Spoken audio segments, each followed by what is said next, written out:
Hey there, YouTube land. And today I want to do something kind of different. Uh, we often talk about criterions, and many of them as being like film school, basically in a Blu-ray film school in a box. So for all the people out there that actually that are not just watching to collect, but watching because they want to go farther with film. They want to take their passion and maybe make some short films, maybe make some films, maybe make some documentaries. Just grow their passion. I thought I'd try something kind of unique tonight. So I didn't pick out any criterions when I did this list. I picked out a list of 7 films to watch back to back if you want to, or over 7 days to hopefully give some different aspects of the of filmmaking and cinematic process. 7 Blu-rays that you can learn a lot from just by watching films and studying them. Any of these movies here can be watched just to enjoy on their own, but 7 Blu-rays in 7 days, crash course in film school without the expense and without the big name Criterion and stuff like that, and without any big name movies. So there's not going to be any of the Hitchcocks or Godards or any of the new wave directors, any of that stuff here. We're going to go for some kind of really different stuff. And the way I wanted to do this was I actually picked out each day for each reason, and we'll start right now with the with day one and the first film to study, and we'll talk about why. Number one is actually a little horror film. It was shot in Canada and had a problematic, to say the least, production. And the movie is a movie called Curtains. It's a movie that I've talked about on here a bit, and kind of wonder why pick a semi slasher movie for a way to start kind of learning more about film and the way that it works. Well, this is actually a pretty great way to start. You can see some of the things to do and things not to do here when you're watching this one here, and when you're watching like the behind the scenes, and you're seeing how 2 completely different visions that did not mesh at all actually turned out this kind of unique, kind of strangely atmospherically creepy film that would not have existed in the vacuum of each of their visions. It was only through the merger and the pull and push and pretty much the amalgamation of 2 completely different visions for this one film that this film actually works. Either one of their visions may have made an okay film, but it wouldn't have made this. And this film is way above the average okay level. Are some amazing features out, so you're going to enjoy yourself the features as well. But just watch how the film is done. Try and get into the cinematographer's brilliant on this, by the way. But watch for the contrasting the moods and the emotion of the film. Look for the push and the pull, and you'll actually see it. You will see where each person is trying to get their vision across, and look at how this is blended. Despite everything that was going against it, has actually been able to blend into a quality film. And Curtains is number one on my 7 Blues 7 days film school list. Day number two, we want to go for something that's a little bit more inventive. We're going to go for something that's more of a challenge, a unique watch. It's very different and definitely isn't for everybody. It's a character study. It's a fantastic, amazing role for actor Burt Lancaster, and it's just an amazing film from first frame to last. And this is not a movie that's going to be for everybody, but it's really worth it to just let yourself dive into this film. You'll see why I kind of smiled with that in a second. And it was put up by Grindhouse Releasing, and it's just an amazing film with some amazing features on there, including an over 2.5 hour documentary. So dive into Burt Lancaster in The Swimmer. It's a very unique, very different film. It's not the type you see every day, and it's not the type of movie that you see a lot nowadays. But there's a lot to learn from this film. There's a lot to take from not just the performances, but just look at the way not just the film was shot, but the way it was just the way it plays out, how it's paced, and how such an unusual, unique story can play itself out. Because this idea here is not something that if anybody tells you what this movie's about, it's not. It doesn't exactly rivet you to go out and watch the movie, but you put the movie on and you just let yourself get engulfed into the story, into the world of The Swimmer, and just has some incredibly amazing, strange stuff. This is a favorite of Roger Ebert, and it's a favorite of mine too. Day 2. Day 3, we're going to kind of like, let's say, we have kind of lighten it up and make things a little bit more fun, a little bit more adrenaline paced, more action paced, because we want to study many different aspects and many ways of filmmaking. And Rolling Thunder, the movie's a blast. It's a revenge film. It's of course, Rolling Thunder Pictures is Quentin Tarantino's production company, and well, this is where the title came from. William Devane, well, many people know from the soap opera Knots Landing, I think, and of course Tommy Lee Jones, who everybody knows, just do such an amazing job in this one here. It's about a POW guy. It's the basic revenge story, but there's just a bit more to it. There's some amazing sequences in this film, and I don't want to give anything away.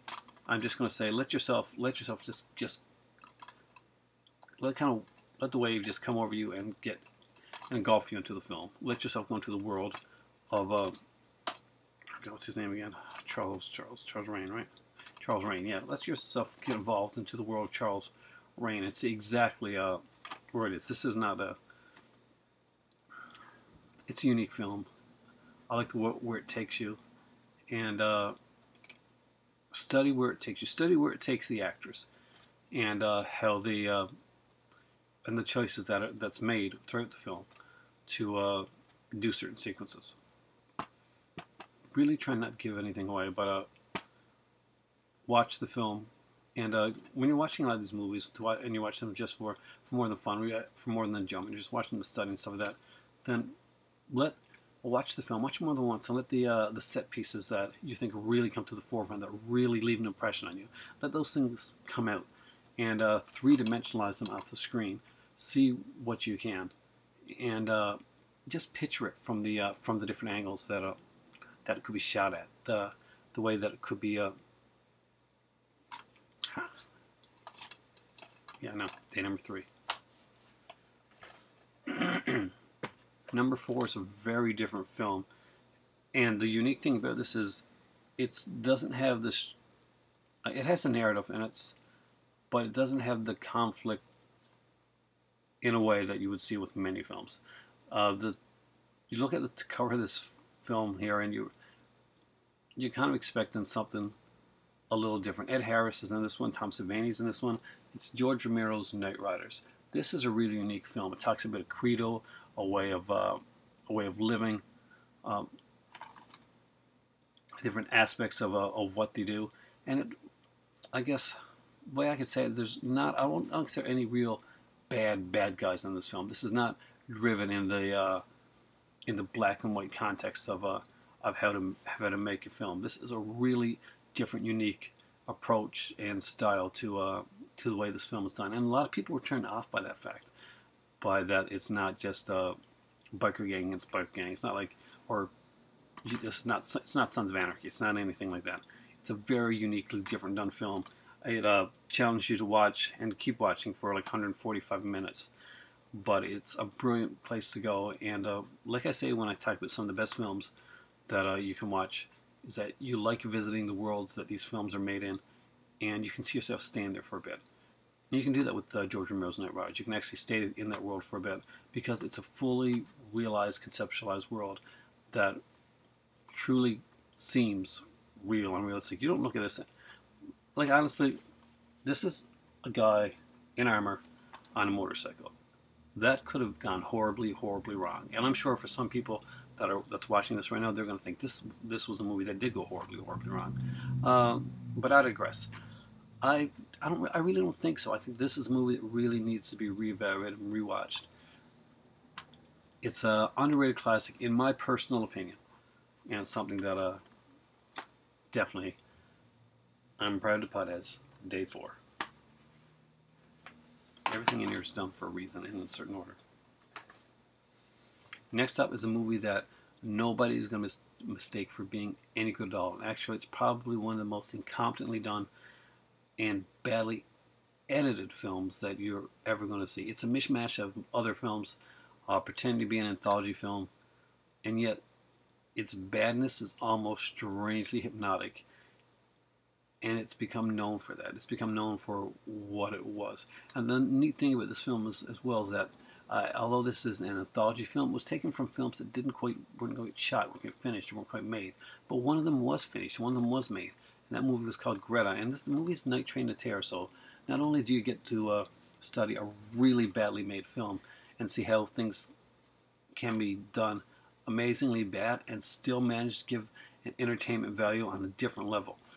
And that's important because so many people go out there and they see stuff that Ed Wood did and they see all this stuff and they try to go out and they, in their mind, they want to make the next cult film. They want to make the next bad film. But you don't make a cult film. A film becomes a cult film. Not studios so often have tried to replicate things like the Rocky Horror Picture Show. They've tried to just make things happen, and what happens is it usually blows up in their face. However, things like this that I'm guessing 9 chances out of 10, this movie was a cash grab to just salvage some money from some productions that didn't go well. That being said, both Night Train to Terror and the film Greta are hypnotically bad with some astoundingly unusual performances, and one in the movie Greta that really makes you, or made me anyway, not so much relate to the character, but be drawn to the character. And it's such a strange character. It's so hard to see these characters on here and have so many like one-dimensional or just like no-dimensional characters. But then just to see exactly what can be done with this. And as far as anthologies go, this is not a good anthology. But as far as putting things together, the editing is not as bad as you would actually think. Movie itself, yeah, they're pretty atrocious. But the fact that this thing here, you start watching it, and most people end up like watching this like more than once. There's a certain mad genius in that. So easily, your day number 5, and if you want to think of this as your kind of way cleaning the palate from the other like actually really good films, take it as that as well. But don't forget to learn your lesson when you're watching movies like this. There are certain things you can learn on how not to do things and on how to do things. There's a lot of people can learn a lot of stuff from the big directors out there, but you can learn just as much from a Lloyd Kaufman or a Roger Corman or even an Ed Wood, because some of the greatest life lessons aren't going to be from some of the bigger movies. They're not going to be from your Spielbergs or guys like that. They're going to be from the littler guys, the small guys that did stuff that many of the other bigger directors, more influential directors, really never had the chance to do, weren't able to do, or just weren't allowed to stumble and fall in that manner. And it's good to see people that have stumbled a bit and still managed to pull something off. Easily number 5. You can't talk about film school, making films, or studying films without having a documentary in your list. So day 6, we're going to go for the documentary, and this is a good one. No, some more than good. This is a great documentary. It was amazingly done by Kevin MacDonald, and that's the fascinating story of Bob Marley, and it's just called Marley. I sat down and watched this with my better half. She's a huge Bob Marley fan. I'm a fan, not as big as she is. She's a really big fan, but it is probably one of the truly great documentaries. Kevin McDonald, if you don't remember that name, if that name kind of rings a bell, but you're not quite sure where, he was the director of movies like Last King of Scotland. But Marley is such a fantastic, fascinating documentary, and you do not even have to be a huge fan of Bob Marley to get this. Sure, it helps, but it's truly one of those documentaries that you got to see. Up in Toronto, there's a film festival, like a documentary film festival called Hot Docs. It usually goes on. It's going on probably, I think, late April, early May of this year as well. And they show some documentaries, some older ones, and they bring in some new stuff. And this was this was definitely this was a 2002 Hot Docs selection, and that goes a long way. So we've gotten through 6 days of like some really unusual films to study and to enjoy and to like just bask in. So what's our masterclass? What's the one that we take in for the last day that truly can take everything that we've learned from all these other films and just kind of bring it to another level? And for me, my choice was a Donald Cammell film. I just finished watching a really good Donald Cammell documentary. Actually, that's actually on this Blu-ray, and it's White of the Eye. White of the Eye is an amazing little film starring David Keith and Cathy Moriarty.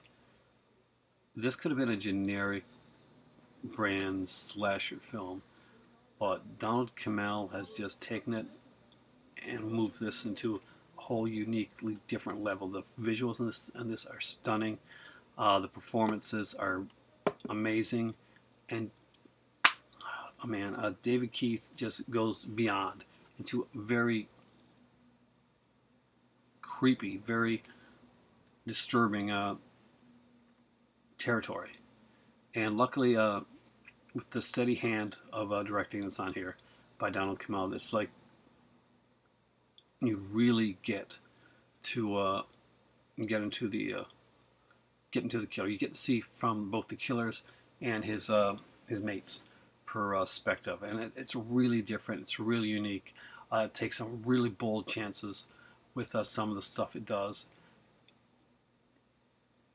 It's not it's a linear film, but it just goes into different aspects. One of the things that was mentioned about Cammell is that he sees things as all going on at the same time. It's like a painting, for instance.